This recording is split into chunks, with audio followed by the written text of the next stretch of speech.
Our march through video game history continues now as we have reached number 60 in our list of the greatest video games of all time. Yes. And this video game, I think, stands above all others in verticality sense. Oh, nice. We're talking about SSX3. We're not talking about it as a series, though I think we probably could because they have delivered pretty much the same game over and over again. The last time they really moved the needle was in 2003 with SSX3. You know, and it's weird with this game as well because I was starting to feel a little bit of a deja vu kind of scenario because EA Sports Big was releasing quite a few of these in succession. Riders are gonna have to throw it up huge to win these babies. By the time SSX3 came about, and there were tons of amazing promises, all realized.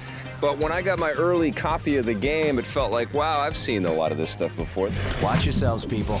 They didn't really reach far enough.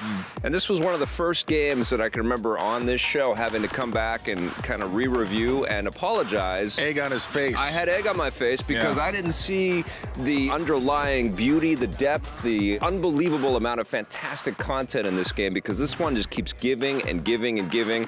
And even right now, as I'm talking about it, my mind is racing and shooting down the slopes of the mountains that they created for us. I just want to go back and play this thing so bad. And it is kind of a slow burn, so I understand why you would. You should issue more apologies on the show for some of the scores that you've delivered over the years. Right. But from a technical standpoint, I mean, this has become kind of standard issue. We saw it with The Last of Us and what Naughty Dog has done. Yeah. The streaming of content while you're playing was still a very novel concept back then, and being able to link all three peaks like this, to start at the top of this incredibly huge mountain, to have avalanches chasing you as you're snowboarding down the side of this mountain. I mean, also seeing the weather changes as you're snowboarding down the side of them. I mean, you're going from these grim, angry skies, you're skiing through resorts, you're experiencing a whole range of emotions as you're playing this. I mean, one of the things that obviously had happened by this point is Grand Theft Auto 3 had come out, and sort of that idea of open world exploration and endless kinds of creativity and reinvention in the game world around you was pretty paramount, I think, in every game developer's mind. And I think that was exemplified in some of the design choices in SSX3, but somehow it all gelled. You still got the DJ Atomica, you still got the great soundtrack. How about a little Fisher Spooner, remixed by Junkie XL?